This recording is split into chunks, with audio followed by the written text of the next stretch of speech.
Let's go. What a lovely day! Andy, there's a whole world out there. Jump in. Can you dig it? Yeah.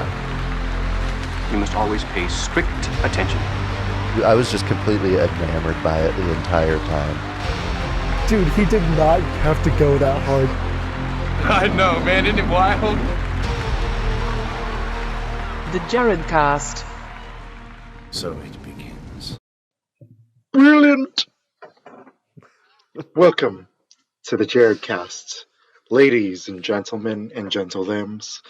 My name is Jared A. With me, as usual, is Jared L. How you doing today, Jared? I'm fantastic. I'm a bit of a sleepy boy. I ran out of gas on the way home from work today. Oh my god. Forgot to do the top 5, but we're thriving anyways. We're having a good day. Yeah, besides all that, it's been a good day. I'm still in a good mood, which is really what it comes down to. Oh, I also lost my Nintendo Switch, and so Damn. it's been a day. But yeah, I'm doing good. How you doing? I'm doing good. Did you lose it outside the United States? No, I didn't bring it out, but I just couldn't find it because they dropped a new Pokemon game, and I was like, nostalgia, why not? But I guess we're not getting any of that. Damn. Yeah, Well, it's what it is. hopefully it turns up in the next couple days. Yeah. Yeah, my week has not been as eventful, but yeah, I am very excited to talk about the next two movies. Finally, we're back to original format after Look at a us. while. It's been a while. It has. So forgive us if we're a little rusty. Today, we are talking about movies that only take place in one location. And so Jared... Excluding credit scenes for both of us. But. Yeah. The credits are both playing over exteriors, which is fine. Who cares? Yeah. But yeah, Jared picked Alfred Hitchcock's Rope, which I'm very excited to talk about, and I picked David Fincher's Panic Room, which I'm also very excited to talk about because they were both a big part of my middle school, like absorbing as much movies as possible experience, and so it was really fun to revisit them later on in life. But before that, we got an interesting little thing going. We do a very interesting little thing that we do every single week. I mean, it changes, but it doesn't change that much. We still got our format, and of course, we're talking about top 5s. This week, we are doing our top 5 favorite movie athletes. All them big, talented boys and babies. I'm losing my mind, dude. It's gonna be a weird episode. I'm just warning you. Same top here.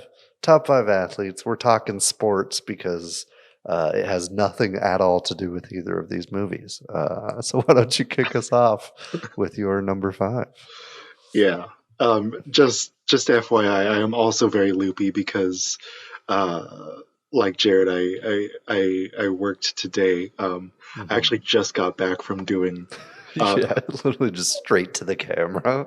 Dude, I was doing an Instagram live sale selling comics, and so my voice is shot. So apologies in advance for all the voice cracking.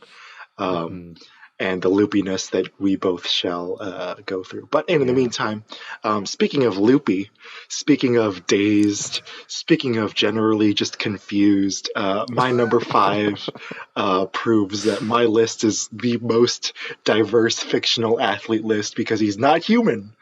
He is a chicken. I chose Chicken Joe from Surf's Up as my fiction, as the 5th best. Off to a banging start. As he's the 5th best fictional athlete of all time, in my opinion. He's just got a heart of gold. He loves surfing for surfing's sake. Shia LaBeouf's character, I forget his Cody, and Tank are very competitive. They're rivals. The movie's kind of about their rivalry, but in the middle of it all is Cody's best friend Chicken Joe, who just loves to surf. Man, he just rides the wave, gets pitted, and there's a reason he's the best. And he's played by the beautiful John Heater, the man, the myth, the legend behind Napoleon Dynamite. So yeah, of course, Chicken Joe is my number 5 of all time. I love it. I do think you will have a more diverse list. However, you are not alone in picking an inhuman one. Yes. When we think about sports, it's all about the legacy you leave. And I think there is one athlete who has way too big of a legacy that it kind of pisses me off, but you got to respect the talent. He is not limiting himself to just one sport, but pretty much all of them. All his fucking kids play sports. I'm talking Air Bud. As soon as he said not human, I'm like, oh, he went there. Yeah, you gotta. Yeah, the motherfuckers played basketball, football, soccer, baseball, volleyball. His kids have gone to fucking space. That's true. They've fucked around in haunted houses. It's an insane series that I feel like we should cover in an episode at one point. It'll be our next bracket. Yeah. Best Air Bud and Air Buddies movies. Number 5 is Air Bud, mostly for nostalgia's sake. So my number 4 is from an anime. He's a Japanese high school volleyball player. He's the 3rd best spiker in the country. His name is Bokuto, and here's what I love about this character, man. Like, not only is his design really cool, but not only is he a really cool player with a killer, like, straight spike and a killer, like, angled spike, but he is so, like, infectiously joyful that he makes not just his own teammates, but the other teammates happy to play volleyball. So even though he's crushing the other team, like, they're still having fun because he just makes the game fun. He's not a main character at all. Like, he just befriends the main character, like in season 2, and yet he's my favorite character in the entire series because I look up to people like that. Hell yeah. Great pick that I know nothing about, as usual. Yeah. Oh, it's from Haikyuu, by the way. Haikyuu. Okay. Yeah, never seen it. It's shocking. I know. My number 4 is not a positive person. He is a antagonist. Ooh. Starting out with the film lingo early. He's the bad boy of this one. But he is ruthless in his skill, in his precision, in his domination of the sport, and that's what makes him such a great antagonist. I am talking White Goodman from Dodgeball. Hell yeah. Underdog story. Name, man. Yeah. Dude, I got some great names. Like, between honestly, every name on my list is a top tier character name. Nice. But yeah, I mean, White Goodman is Ben Stiller at his Stillerist, and I love it. I love every minute of it. He kind of makes this movie good, and if he wasn't in it, I feel like it would kind of be a little less good. Yeah, he's just a great character. He makes me laugh and smile, so he's my number 4. Hell yeah.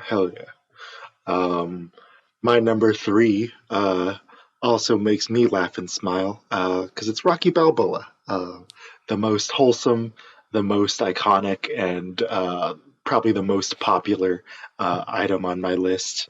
Rocky basically is the first like great mainstream sports movie. And I love it a lot. The formula, there's a reason why that formula works. It's because it automatically everybody in this country and even outside this country roots for the underdog, no matter who else is, no matter who they are or where they come from. And I think that's why I love the Rocky series and the Creed series so much. But yeah, Rocky Balboa is my favorite of all those fictional fighters. Yeah, a great pick. And speaking of underdogs in boxing, my number 3 is also Rocky Balboa. Yes, We finally had the same pick in the same spot. That might be the first time. so good. Yeah, I mean, arguably the best athlete character in terms of like talent, icon, status, like everything. Yeah. So you gotta have him on.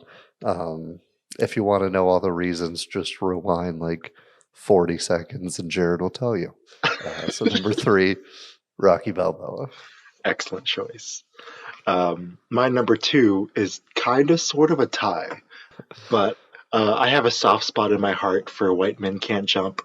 Uh, there are some really, really stupid moments in this movie, but then there are also some really genuinely great cinematic moments, and those cinematic moments are when they are actually playing basketball. So Wesley Snipes playing Sidney Dean and Woody Harrelson playing Billy Hoyle. They actually trained. They were trained by a former Detroit Piston to play to play the game, and according to him, they reached a skill level that was like Division II college. So for men in their 30s to get to that point, I think is really, really impressive. And like a lot of the basketball is in slow motion, and you can see like they're not hiding anything. Woody is really making those crazy passes. Wesley is really like dunking.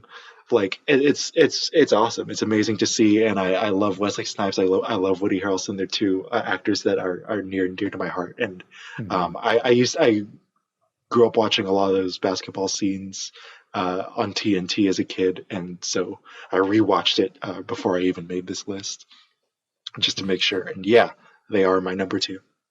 Oh, and TNT knows drama, so I think they're a pretty reputable source. Yeah, have you seen it? No, no, I haven't.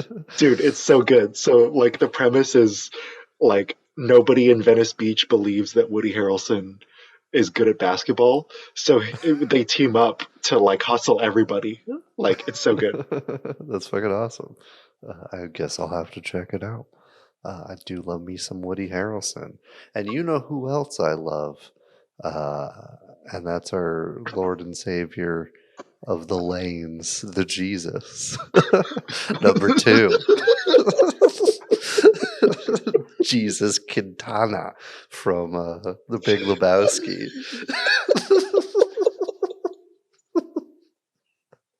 I hate and love that he's on your list. And then he's number 2. That He beat out Rocky Balboa. You put him over the Italian stallion. It's amazing. Noted bowling legend and pedophile Jesus just tears it up every time. Yeah, he's great. Love that guy. Love that guy. Love that movie, man. Yeah, it's fantastic. That was the first name that I put. Yeah, I did the list in front of you. Remember when I was like, number 2 immediately. That's great. I love it. My number 1 is not from a movie that I love. It's from a TV show that I love. This TV show was very unjustly canceled due to complications in financing from the... no. It was very unjustly canceled due to financing reasons in the pandemic. But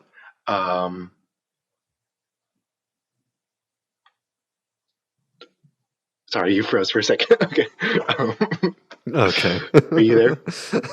Good. Yeah, You just here. laughed at I heard your laughter at a really weird moment. So like, Oh, okay. Yeah. I got a notification. My internet is unstable. Well, so am I. It's all good. It's all good. But it's from a TV show that I really love. They did 3 seasons, and all of them are good. It's Glow. The gorgeous ladies of wrestling, streaming on Netflix, and my favorite. I could literally change her out with any other character in this show because all the women in this show are amazing. But because I was a fan of Alison Brie going into the show, I had to choose her character just because seeing her character grow into the wrestler that she became was like one of the most satisfying journeys ever. Have you seen it? No. Okay. It looked good. I didn't even know it got canceled.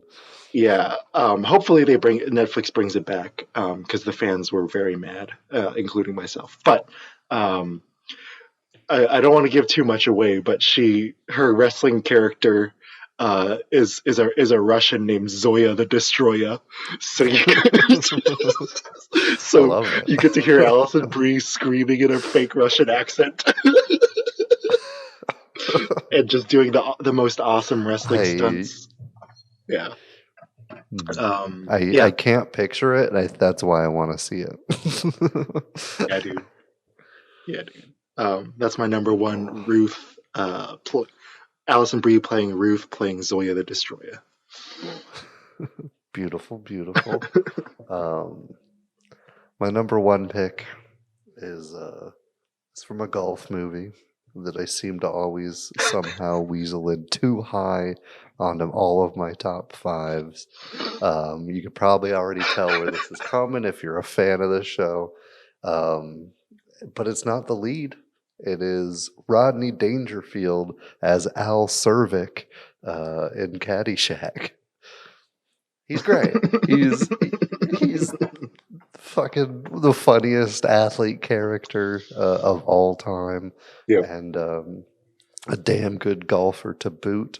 And it's just, it's a great movie, near and dear to my heart. It hits the nostalgia box, it hits the funny bone, and it hits the talent.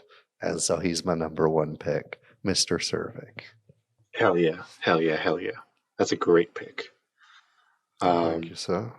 Good list, man. You too. I was not expecting a lot of those. You weren't expecting a dog and a pedophile to show up in the same list. No. Oh man, that's amazing. All right. Shall we get started? I think we shall. But you know who's going to kick us off? It's not either of us. It's the crab. With two B's and an E for some reason. In this installment of Jared reads poorly written reviews of movies that we're watching because it's funny and it makes them laugh and stuff. This one is entitled "A God of Our Generation Has Died Today." And he gave it 1 out of 10. What? Panic Room. Mere words cannot describe the expectations that have hit rock bottom for me and many others. How can one come from such brilliant works of film, i.e. Seven, The Game, Fight Club, even Alien 3, to this level of plot holes, pop culture references, and comedians posing as villains? I'm sure there are many people who will walk away from this movie thinking that was a good movie, but by whose standards? We all know the type of people that will like this movie, the same people that wait with great anticipation to see any of the cookie cutter movies that are smothering the art we know as film. It is a shame to see David Fincher has dropped to this level, and I hope that it is not the caliber of work we can expect in the future. A word of advice to all viewers will hold Fincher in high esteem. Steer clear of this movie if you do not want to become disillusioned. Damn, dude. Yeah. Someone felt hurt. Yeah. I mean, Fincher even said he makes two things, movies and film, and I think this is very clearly in the movie category. And so just enjoy a fun thriller. Yeah. Just chill out. Yeah, man. And honestly, like, I really love it. Like this, especially the second time, like, and like seeing all the pieces come together, seeing the special effects like still hold up, and from 2002, like holy shit, dude. Yeah. Well, most of the special effects we'll talk Most about, of them. but Yeah. it is weird. I think it's better than two of the movies he named. I Oh like yeah. this better than The Game and Alien 3. I've never seen the game, but I put this pretty high on my like Fincher list, like maybe 6 or maybe 5. Yeah. I really really enjoy it. I saw it for the first time like just on DVD as a rental, like renting a DVD back when you rented DVDs, and that was like I was really impressed. This was my gateway into Fincher movies because I Mm. was not allowed to watch Fight Club as a sixth grader. Uh, Oh. It's uh, probably for the best. You would have ended up being a douchebag. yeah, that's true. That's usually the way it goes.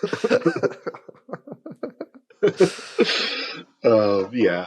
I mean, I watched Fight Club in ninth grade, so that was still pretty bad. But um, yeah, no, like I really enjoy Panic Room a lot. I think it's such some of the criticisms against it from Fincher fans are its simplicity and its lack of like really piercing psychological drama, and like that's kind of what I like about it. I like that it's Fincher going back to basics. Mhm. To me, um, I love Fight Club, but I don't know. I don't think it's as great as people say. I think a lot of it is just is very self indulgent and very bloated with ideas that don't really succeed in their communication, because and fans of Fight Club are evidence of that because they clearly don't get that the movie is a joke. Yeah. Yeah, Um, kind of over a lot of heads.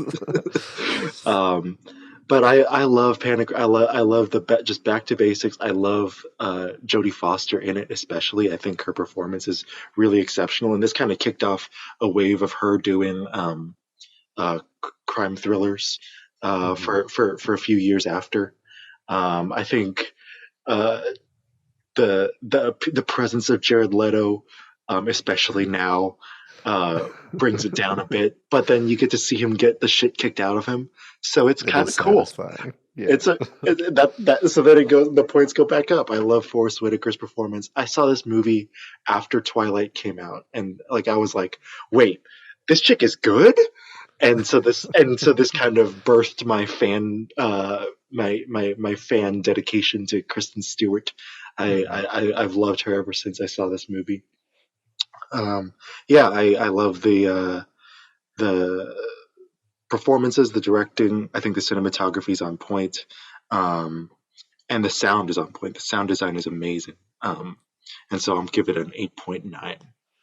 It's not Yeah. anywhere as deep as like Zodiac or Gone Girl or Girl with a Dragon Tattoo, but I think it's top shelf Fincher in my opinion. Yeah. And I pretty much agree. I think it's just a lot of fun. Like it's just a fun movie with a lot of heart. I think the cinematography is Fincher at his finchest. It is 100% that like slow inhuman push is just all over this thing, and I'm a sucker for that. So that Yeah, alone gives it some rating points. But like all the performances are great. Jared Leto is definitely the weakest.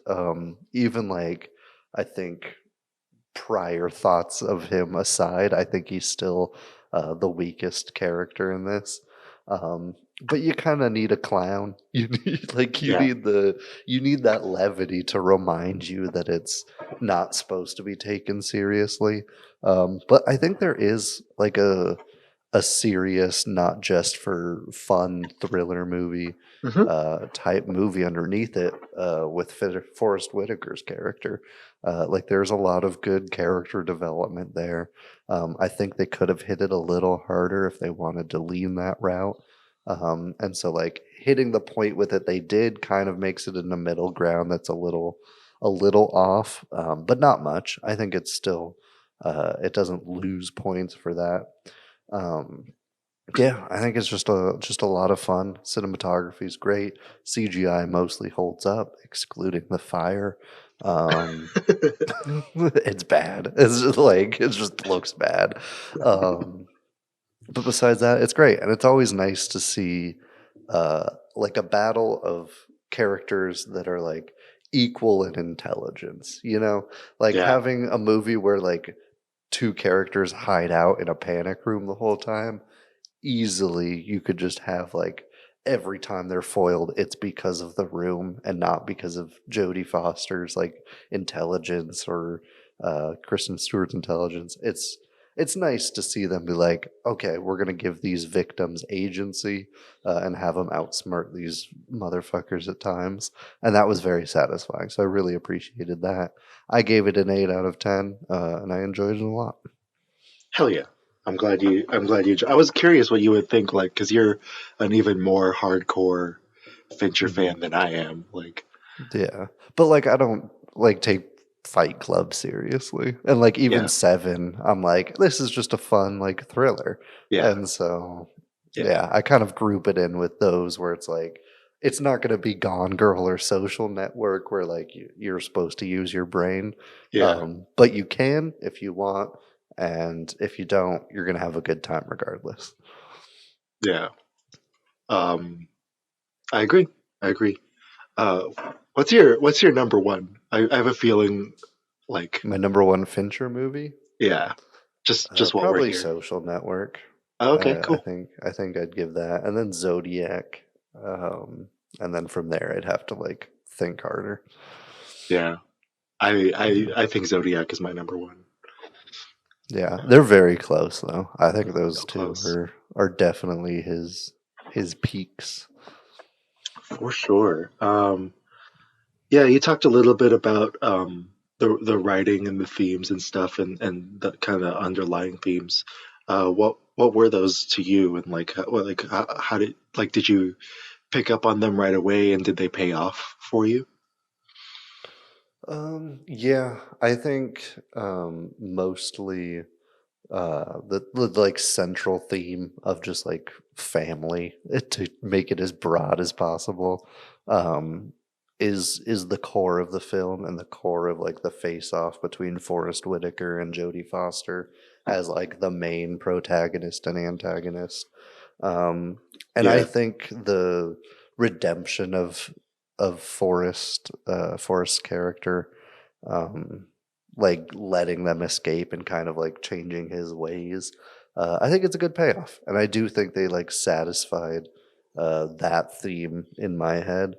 Um, yeah, I think it could have used a little more setup to make that moment a little more special. Like I didn't cry at it, like I feel like they wanted me to, no. but I did think he was gonna get shot to shit at the end there. I thought it was gonna take a dark Uh, turn and they were gonna just execute him. oh yeah. The motherfucker, why he kept his hand in his jacket with the cops pointing guns at him. Take your damn hand out of your jacket. Um, Yeah, but yeah, I do think that they pulled it off. yeah, yeah. I think there's a little bit of a thing where they mention that he has a daughter, uh, Yeah. and I And that think he's doing this for them is like his whole thing.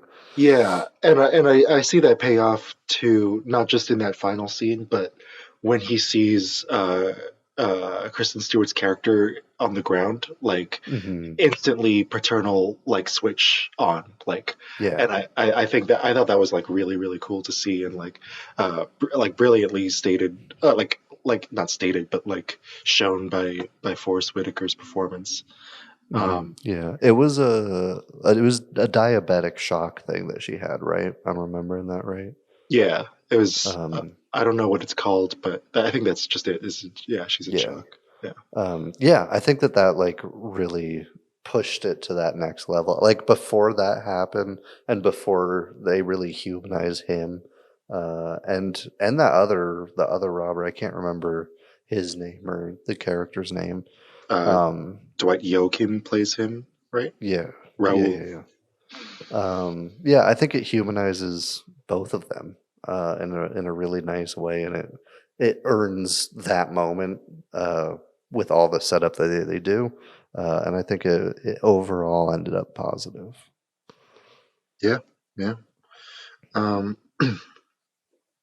what? How did you feel about like uh, the dynamic between, or not the dynamic, but the relationship between, um, sorry, Meg and Sarah, the mother and daughter? I liked it.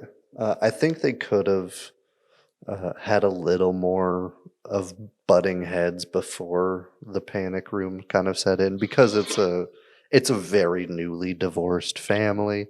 There Yeah, should be a lot of tension there, and I'm not like trying to be like, oh, why isn't the home more broken, but like uh I think they were trying to set it up like they were like, oh, this catastrophic, tragic event like brings them together in a way. And so I think they could have leaned into that a little more. I think they could have been butting heads more instead of, "Hey, stop riding that scooter," and it would have been a little more satisfying at the end.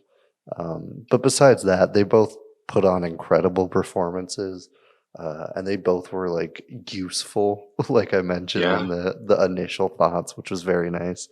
Um, and so, yeah, I liked their relationship overall, but I could have done with a little more toxicity.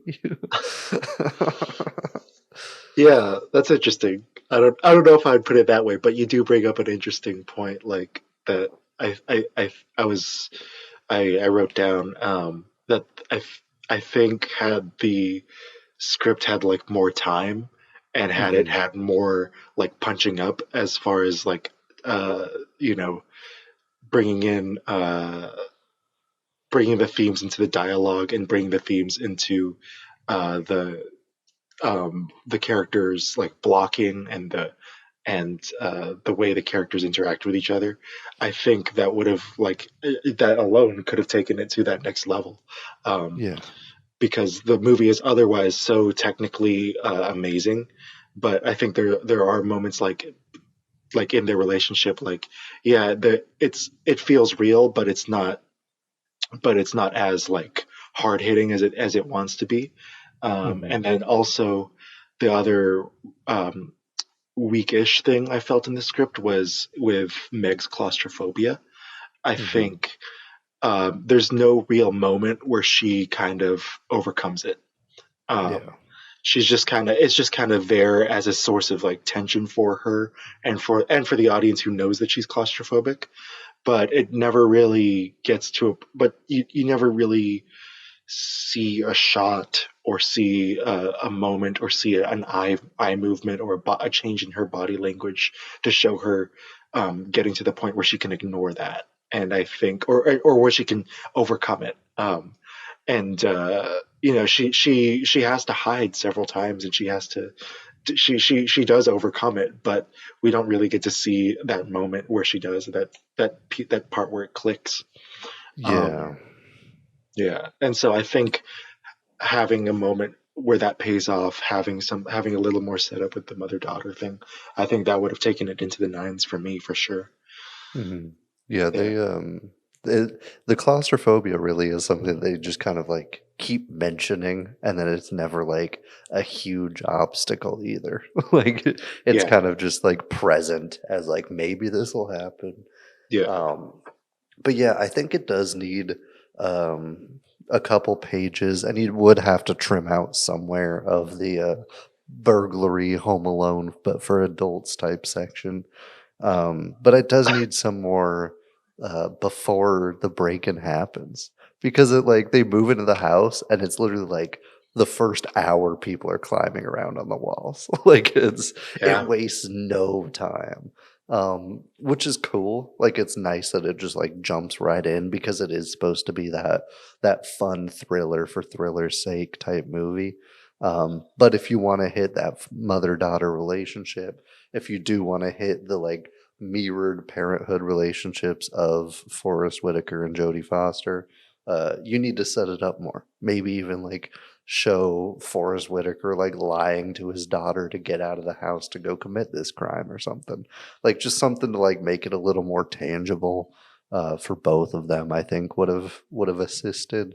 Yeah. But it's also a lot more fun of a movie this way, and so Yeah. you take some, you lose some. Yeah. I'm trying to think of another way. Like maybe like compare Meg's relationship with the dad and the mom in the beginning, and then that Yeah. way, like we sort of know. But I don't know. I don't know if that would help either because Yeah, it's even like tacky montage of both of them parenting, but like doing like similar activities or something. I don't know. I don't know. Yeah, it's Yeah, weird. there's not like a cut and dry option, but I think it just needs a little more chutzpah. Yeah. Um, you mentioned having a lot of fun with the burglars. What it like? Did you? I don't know. Like, what are your thoughts about the trio and like how they develop as a team and how they develop as individuals? They're good. I think that they each have a very specific role that they play. And I think they play it well. Like, Yeah. obviously, you have like the level-headed one, the like reckless clown who doesn't really know what he's doing, and then you have like the mysterious stranger. Yeah. And like you see that in so many movies, but I think that they execute it real well here. You don't have to break the mold every time you write a character because the molds are there for a reason, like because it works and it's effective. Um, I think Forrest is far and away the strongest character, but Raoul, I actually really like too. I think Yeah. he's a great source of tension. He kind of opens up the door for infighting, which is good. You really need that in this kind of script. And so I think they each play their role well. Even you, Jared Leto, you weird cult leader, you. Um, but yeah, I liked them. I think they were well executed, and I think this would be a much worse movie if they weren't. Yeah. Yeah. And I think also like Fincher likes playing with archetypal characters and then Yeah, subverting definitely. them like a few minutes later, or like Mm. an act later. And I think he did a good job doing that here. Because yeah, like they're like you're absolutely right. I didn't even think about like the mysterious stranger trope. Um,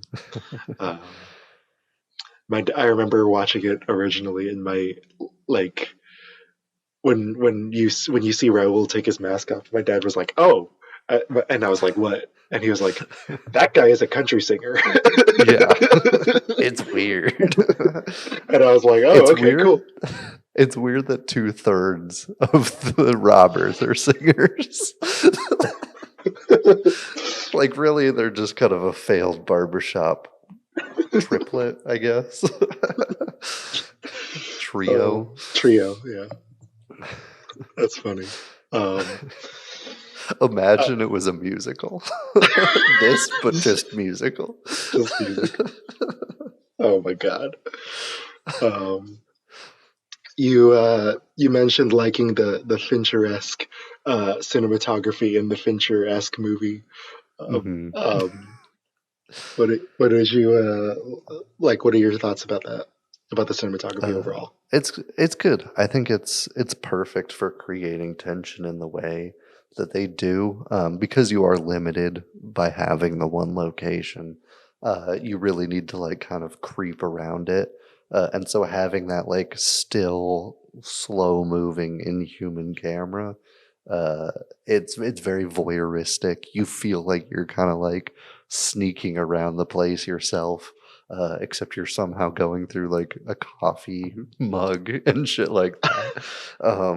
But yeah, it's impressive, it's engaging, and it adds a lot of suspense and tension. And so it's kind of a perfect style for this. You also see it a lot in Seven and Zodiac. He loves doing it in crime movies where he has that like smooth motion. And He I loves think rain. it's yeah, he does love the man loves rain. Um, But I think it's for a reason. Like it's because it works that he keeps doing it. Yeah, I admire like pretty much all the compositions in the movie. There's a very we talked earlier about the change in dynamics between all the burglars. Like the way the three of them are represented in the frame changes over time when you watch it, and I thought that was really brilliant. He does that in Seven as well, but I think here it also really pays off, especially in the scene where Junior gets shot in the face. And then um, I also love all of the shots, literally every single shot inside the panic room. It's just this really like sickening bluish, whitish, greenish color. So even though it's the safest room in the house, you never feel safe. And I love that about it. You know, the like I don't know if it's just her complexion at the time or if it was because of her diabetic thing, but like Kristen Stewart's character Sarah looks like extra pale in this movie. She looks more pale here than when in Twilight. And it just works super well. Like you see the gradual change in her makeup, like as she gets sicker and sicker, more sick and more sick, and then the and the lighting really like helps accentuate that. And it's all like straight down top lighting too, so it's like it With some adds. good shadows, and it's a terrible place. And I think that lighting and cinematography in the panic room is the best execution of the claustrophobia like plot line that we get, because it makes you feel claustrophobic too, so you relate to her in that. I agree. Shall we move on to favorite scenes, or did you have any notes about anything else? No, I'm ready for favorite scenes. Cool. Rattle them off. The initial break-in scene is fantastic. It's super suspenseful. You get that motion that I keep talking about. And it's just weird seeing them like crawling on the walls like little cockroaches trying to find a way in. Yeah. And the methodical nature of it is really like, you give them respect right off the bat. You're like, these guys are skilled. They know what the fuck they're doing. And you need that because you need to be afraid. So I think that's an excellent scene. We already talked a lot about it, but the diabetic shock scene and like the treatment that follows is great. The standoff with the police, where just that whole conversation where like obviously we know the truth and they don't. It's just executed real well. You want her so badly to blink that you're like screaming at the fucking TV. You're like, just fucking blink your eyes. Like, just do it. Just do it. But she doesn't, because she cares more about her daughter. And I think it's great. It might be my favorite scene in the movie. And then also when they're trying to get the dude's attention with the flashlight, it was peak suspense and tension of the film, I think. Hell yeah.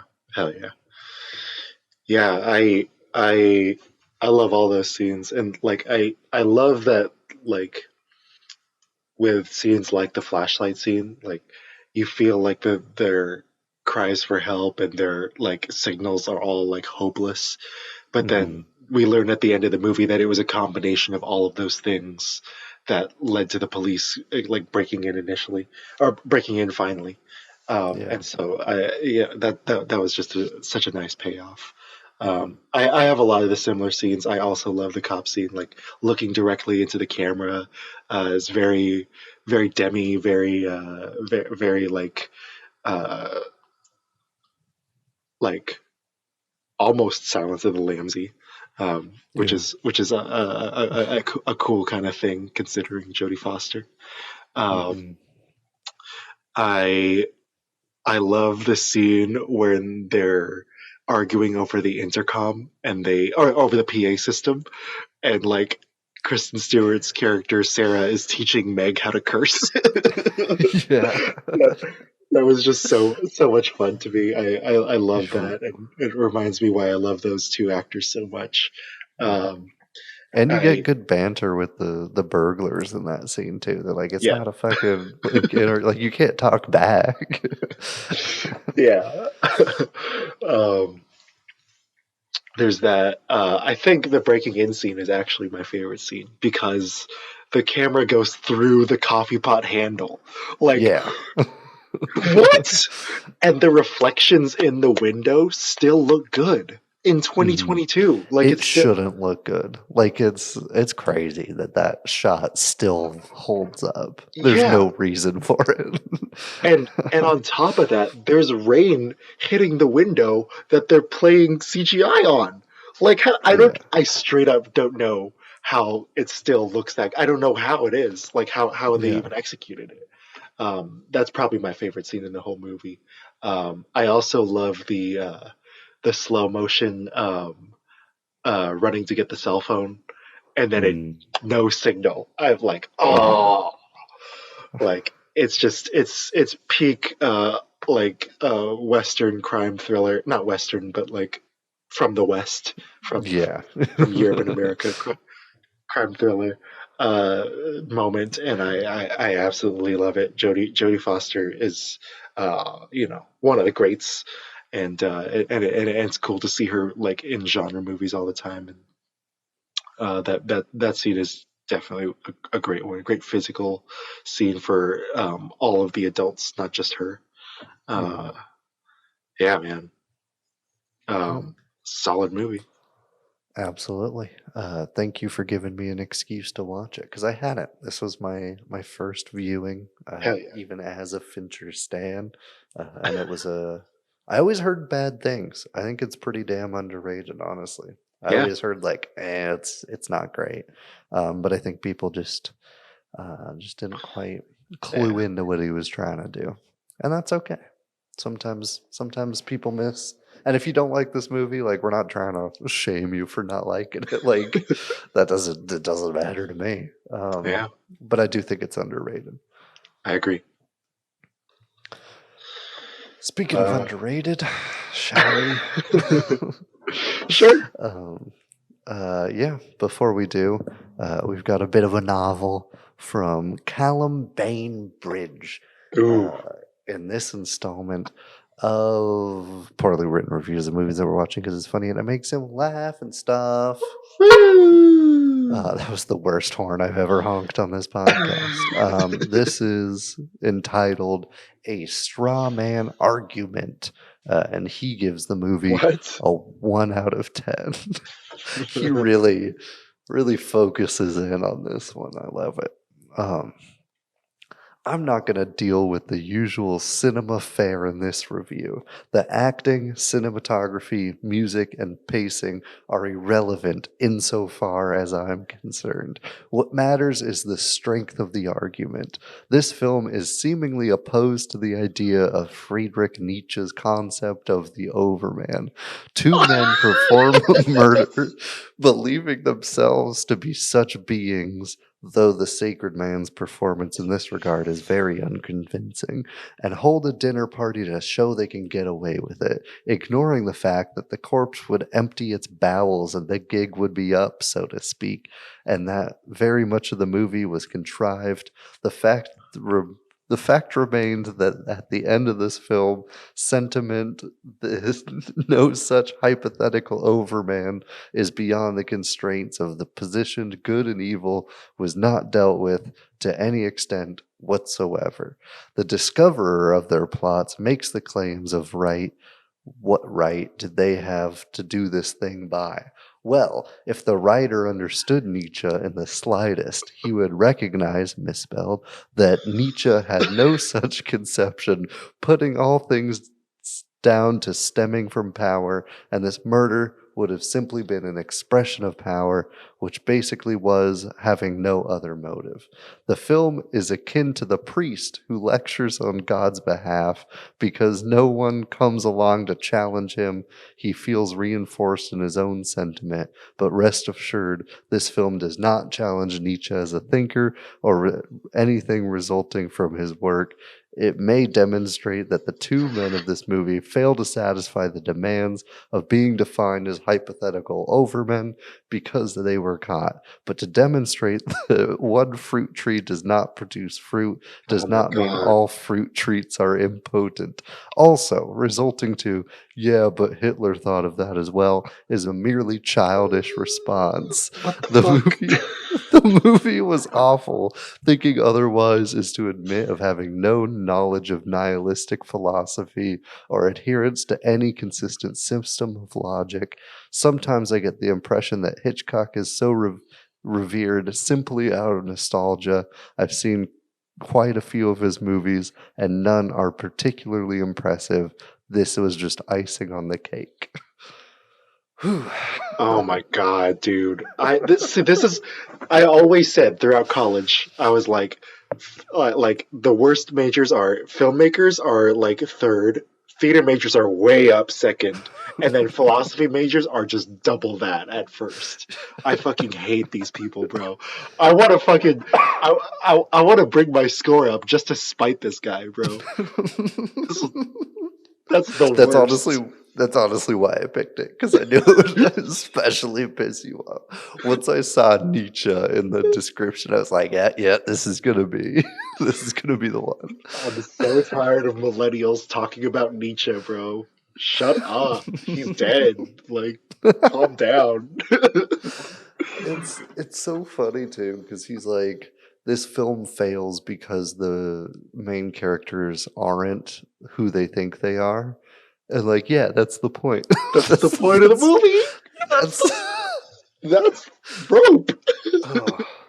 Oh my god. It kind of feels that the dude who wrote this thinks of him the same way they think of themselves, and it kind of scares me. It's so stupid. It's so stupid. The only reason why this guy even likes Nietzsche is because it's the only philosopher that he can actually understand. Because he's so stupid to understand any other philosopher. Fuck this guy. Anyway, enough bullying of some dude who left a comment on IMDb. Let's get to the movie. I didn't even like the movie enough to like defend it. I'm just pissed off at him. Like, sorry. Yeah. Anyways, I love this movie. I like it a lot. I think it's a lot of fun. I think it's a lot of suspense. Rope came out in 1948. Fact check real quick. Yeah, 1948. Look at me. I remember facts. And it was a pretty decent success. It was highly regarded, open to some controversy. It was banned in many American cities because of implied homosexuality between the two leads, which is crazy because there's really not much there. But yeah, I guess it was enough. Yeah. And Hitchcock now regards it as just a stunt, is what he called it in an interview with Truffaut. But nonetheless, I like it a lot. I think the dialogue really carries this movie. It reminds me a lot of 12 Angry Men in that way, where it's both based off a play too. But it's one room, 9 characters in this case, just talking pretty much. But I think in its exercise of minimalism, I think it excels. I think he does a lot with a little here. I think through the blocking, through the dialogue, and through the performances, which are all fantastic. I think he gets a great message across and does so in kind of a play-like fashion, but not enough to be underwhelming. I think its influence on editing kind of inspiring a lot of people to do hidden cuts. was great, and I think it should be noted for that. I gave it an 8.5. I think it's not the most compelling movie. It's not the most tense movie, but it is still one of my favorite Hitchcock movies because he's able to do so much with so little. And there's just a lot of death puns, and so what's not to like? Yeah, the death puns really saved the movie for me. I think this movie's a gosh darn delight. For the most part, I think the second act really drags, but other than that, Yeah, I that's think fair. it's a technical masterpiece. The like doing a 10-minute long takes um, in a enclosed set in 1948 with nigh perfect sound design or sound recording, and doing it all with Technicolor um, Mhm. is insane to me. And yeah, Hitchcock may be right in his assessment of his own movie, but it's a magnificent stunt nonetheless. And so Yeah. it's still very. I like the performances. I like the directing. I like the blocking. I don't think it's in it's top shelf Hitchcock. I think it's like near the top of the middle shelf of Hitchcock for me.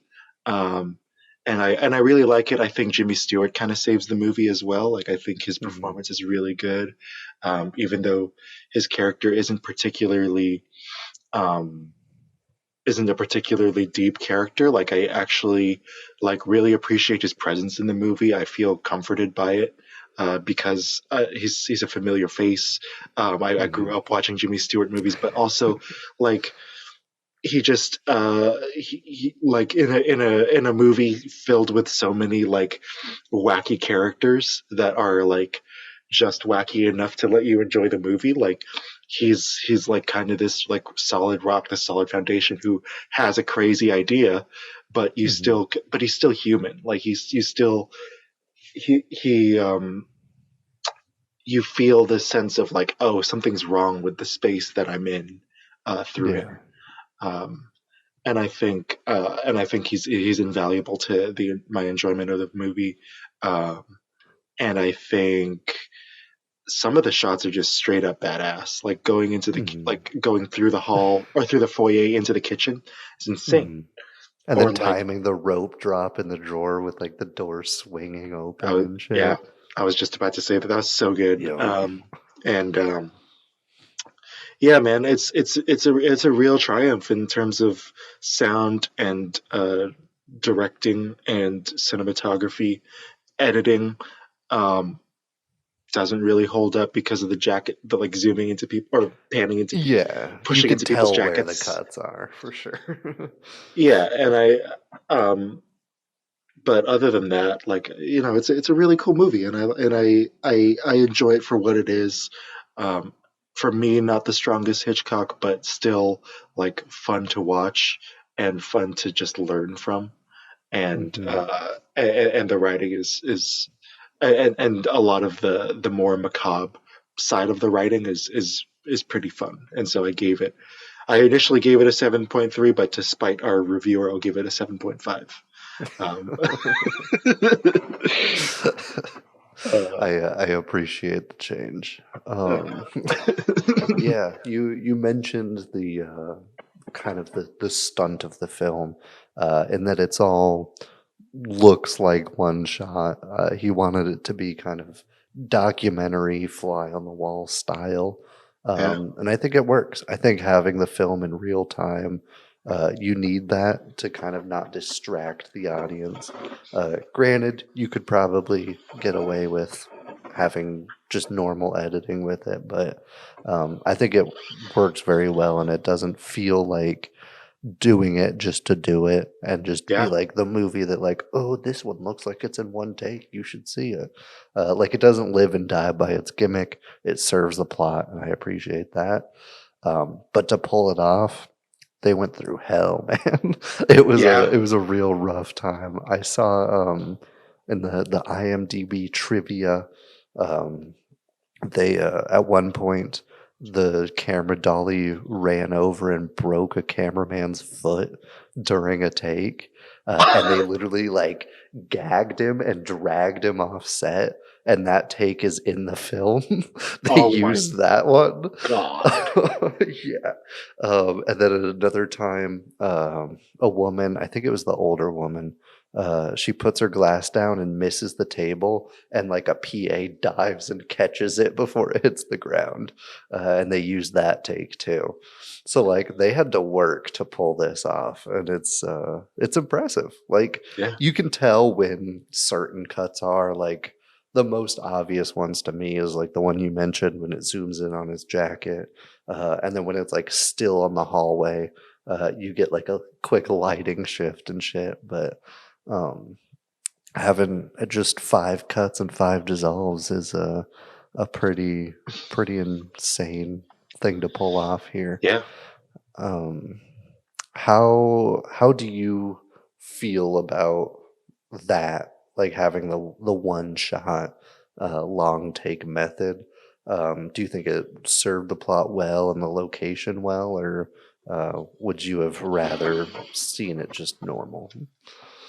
I'd be interested to see it with that classic with classic Hitchcock editing, because I mean that's one of the reasons why that's one of the things that I like about his movies is they're so freaking tight all the way through.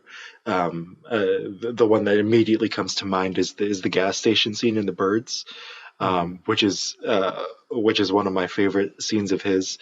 But honestly, like it. It's not that I don't like it. It's just that um, I wonder I wonder what Rope as a piece of art would be like without it. And Yeah. and it Like, makes do me you think it would be held in a high regard like it is today if it wasn't and I the and I one take movie? yeah I don't think it would be, and I think that kind of hurts the movie for me, because especially during the party, which goes on for so long, like I I, I, the only thing really keeping me invested is seeing how he'll cut and how he'll do the edit. Like as a fan of cinema, I Mhm. love the editing, but just as an audience member, I don't know how much it does for me. I think, um, uh, you know, maybe you could say like the the camera movement and like reinforces the theme of interconnectivity of people, right? That's one big theme in the script, right? David's life Mhm. actually did matter, like even though he was seen by the main two characters as an inferior being, like his life matters to his ex-girlfriend, or to the girl who likes him. His life matters to his rival, who to his rival suitor, who sees him as a friend and respects him. His life Mhm. matters to his former teacher, to his parents, and to the woman who works in the apartment. Like she was fond of David, um, Mhm.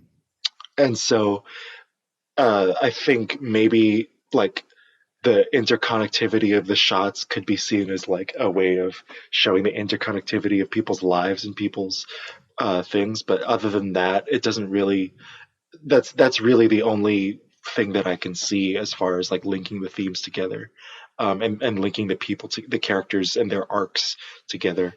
Um, I do love the very last one. I think that's where it really fucking like that's yeah, that's Mhm. where I'm like, okay, cool. Like we're in Yeah. business. We're back. Timing it with the neon, the turn, the reveal of the rope that he's had in his pocket the entire time. Mhm. Yeah, man. I think it's just oh type type cinema. Yeah. No, I agree, and I do think it helps the engagement and the immersion of the film, like you said. For me, getting through the dinner party, which is kind of a slog toward like the middle to last part of it, Yeah. before everybody else really clues in on things. I think what gives me the most engagement is Jimmy Stewart's character. Yeah. I think watching him like just kind of lurking in the room, watching people, like the metronome scene, and just him like piecing it together is fun to watch because he's always like got his eye on shit from the second he walks in the room. You feel watched as the audience, even like you feel like a suspect at times.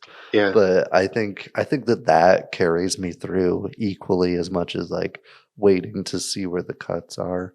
But to even keep this movie engaging, being a 9 character dialogue driven movie, for a modern audience where we're used to 17 cuts to jump over a fence.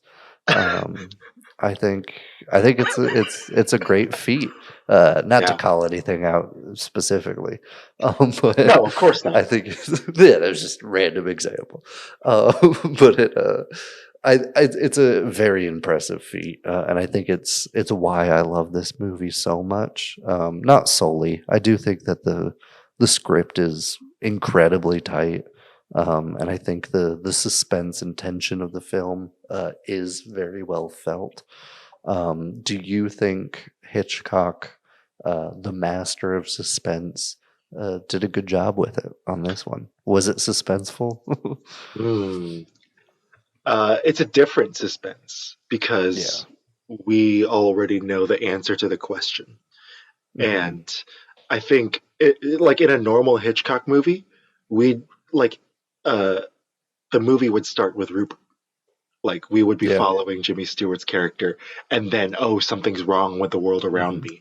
And then like an hour in, we would have a murder happen. Yeah, like that's a normal that's pretty standard. And so I think it's interesting that he has this where we see we're kind of not necessarily bird's eye view, but like we're like God's eye view, where we see we're seeing the prototypical Hitchcock hero trying to answer the questions that they would normally try to answer, but instead of this time we know the answer. And I think it's not really suspense in the sense like, oh, I'm worried there's danger. It's suspense like it's suspense like, oh, are they gonna get caught right now? Are they gonna get caught right now? How about now? Oh, Yeah. oh, oh, oh. And Yeah. I think those moments, like when what's her name, when the maid is like about to open the chest, and it's literally just right there. I love those moments. I love that moment specifically. I love like Rupert questioning the what's his name? Philip or Brandon? Philip, Farley Granger's character. When he's questioning Philip at the piano, and he's using the metronome to piss him off. That was really and like cool. see how nervous he's getting because he plays faster during that scene. It's fantastic. We'll talk about that for favorite scenes. I got a feeling, but Jimmy Stewart's character really makes this movie what it is. Philip and Brandon and the dynamic between them is engaging, and I like that. Like one of them is more into the idea of the superiority, and the other was like kind of just going along with it at the end there. And it's a nice dynamic that you kind of see just fall apart as the weight of like murder kind of just is on everybody, because I feel like in cinema the death of a character, we've seen it so many times. Like most movies have somebody die at some point, and so like having that be like brushed off at first, and then by the end, like Jimmy Stewart and Brandon, no, Philip, we just said that.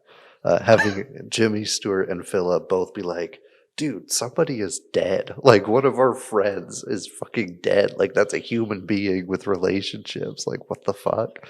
Yeah. It's nice. It's a nice payoff because you kind of brush it off as the audience too. You're like, oh, like, will they get caught? Will they?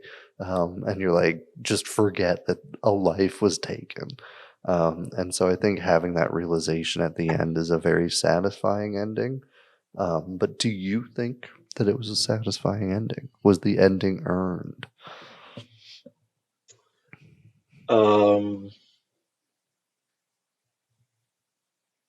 The ending is, I don't know, man. It's kind of reflective of the rest of the movie for me, where it's like not necessarily emotionally satisfying, but just really cool to see, and really and just really like spectacular like visually.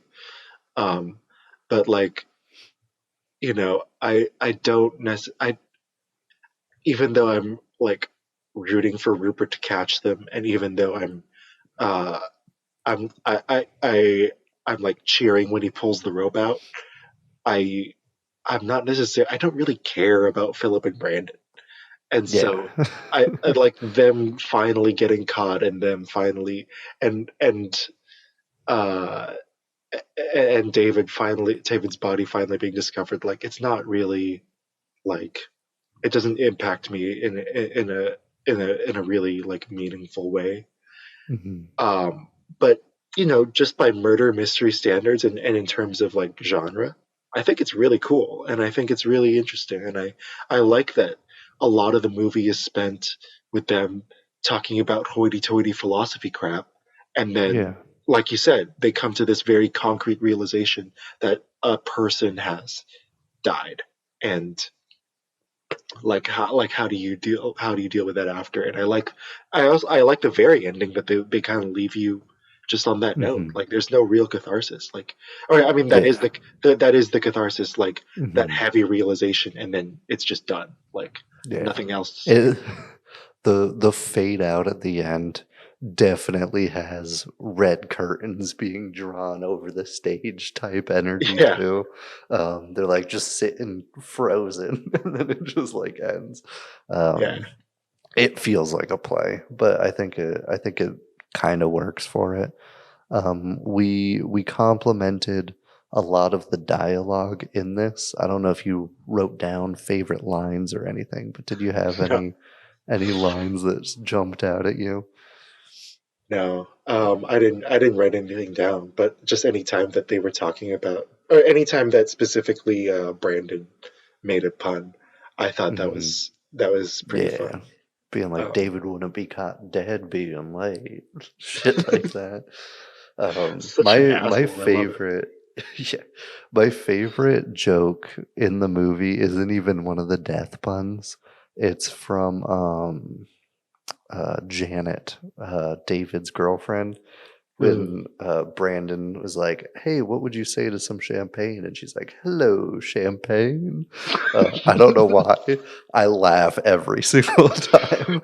and She it's is it, hilarious. and it's funnier too, because no one in the movie thinks it's funny. No.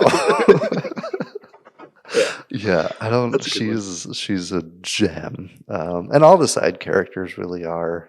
I think the most obnoxious is David's mom, just because of the shrillness in her voice. But I do like all the side characters, even if they are kind of just pawns in the chess game between Rupert and Brandon and Philip.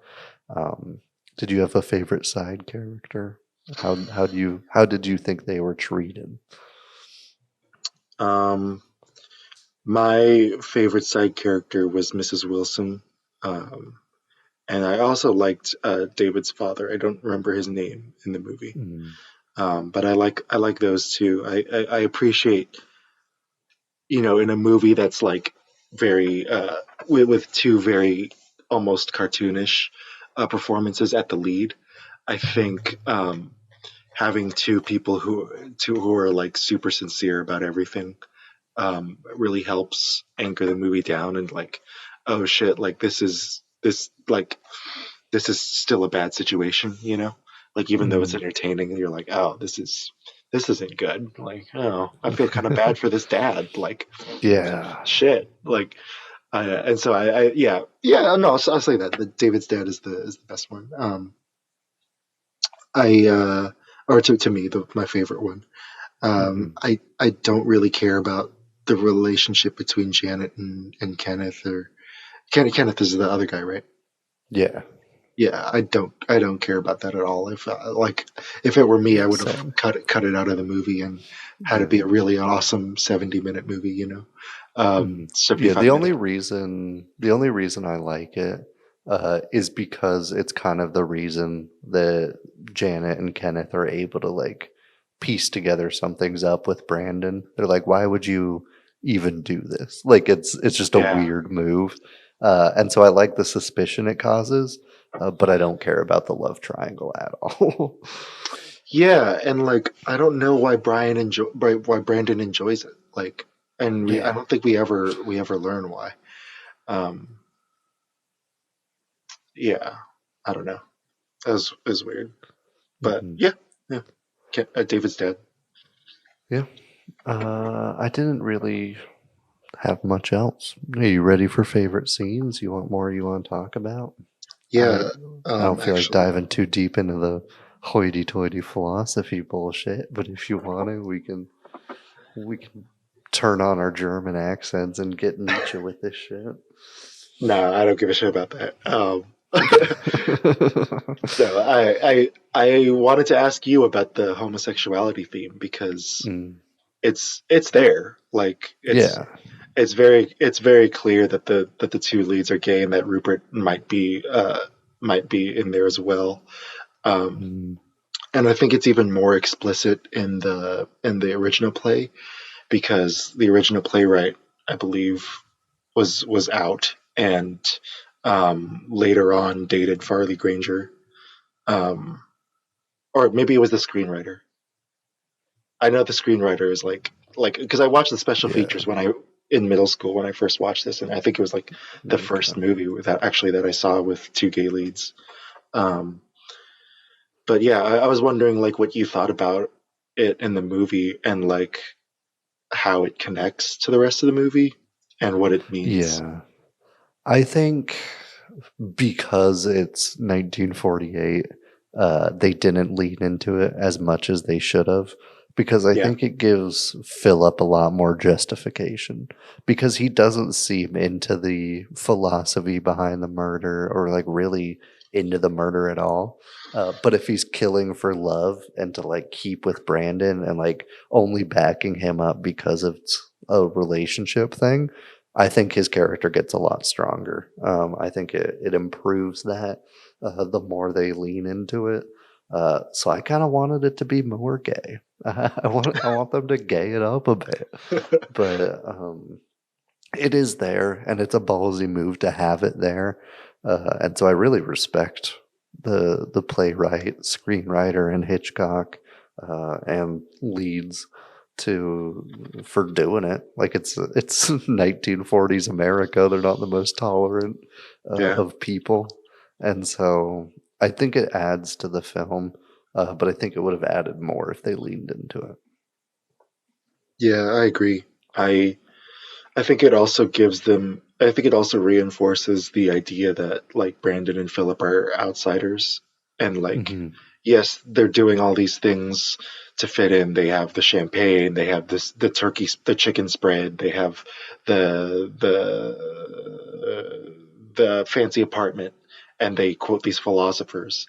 But at the end of the day, there's something different about them. And I don't think it's hmm just because they're gay, but like I think that Fucking psycho. no, yeah, and they're used to performing.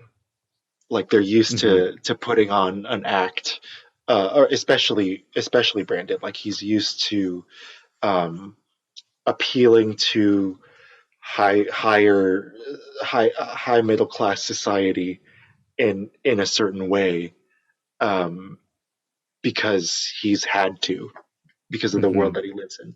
And I think that in itself is pretty interesting. I also agree, like, had they been more explicit, the movie probably would have been A, way more twisted, and B, Yeah. like, way more interesting. Like, maybe David was in on their was in there too, like, was in their relationship too. Yeah. Maybe, well, like, was Rupert the first one to help them realize their sexuality? Is that why he feels so responsible for them? Is that why he feels so much regret when he tries to? These questions are left open, and it's both good and bad that they're left open. Yeah. Yeah. I wholly agree. Now favorite scenes, even though it's, I don't know, depending on how you define a scene, it could just be one scene. But favorite scene, The movie is my favorite scene. my favorite scene is the opening credits. No, I love learning that Philip strangled chickens as a child. I thought that was crazy. I forgot that happened. That was a detail that totally, like, I just didn't know going into this viewing, and I was like, oh shit, okay, well, all right, nice. Little predisposed psychopathic behavior. Right, yeah, like, I love learning that. I love the almost putting the books back. I love when Philip, like, ducks down 3 times and doesn't notice the rope, and then he finally notices the rope in the thing. It's like, oh shit, come on, man. The final, like, gotcha monologue that Jimmy Stewart delivers in a way that only Jimmy Stewart can. I think is absolutely brilliant. The flashing of the green and the red and the twisting of the rope in his hands, I think is just so beautiful. And it's the main reason that this movie is still, that scene alone is the main reason that this is still a positive score after multiple viewings. When someone says David really loudly, and Philip breaks the basically all the scenes where Philip panics. Those are all my favorite scenes. We have a lot of the same favorite scenes. The chicken, the glass, the final monologue, obviously. The only one you didn't mention, which I think is my second favorite, but we mentioned it before, is the piano metronome interrogation, basically. Yeah, I think that's all the best parts of the movie. And what a movie it is. I like it a lot. I'm glad you're at least mostly positive about it. It was fun to talk about. 7's above average. Yeah, we're good. Yeah. If you want to watch it, you're probably gonna have to pay money, I think. It is on Vudu, Apple TV, Prime, YouTube, wherever you want. $3.99. And if you haven't seen it, I think it's worth watching. I think it's a very engaging and fun movie.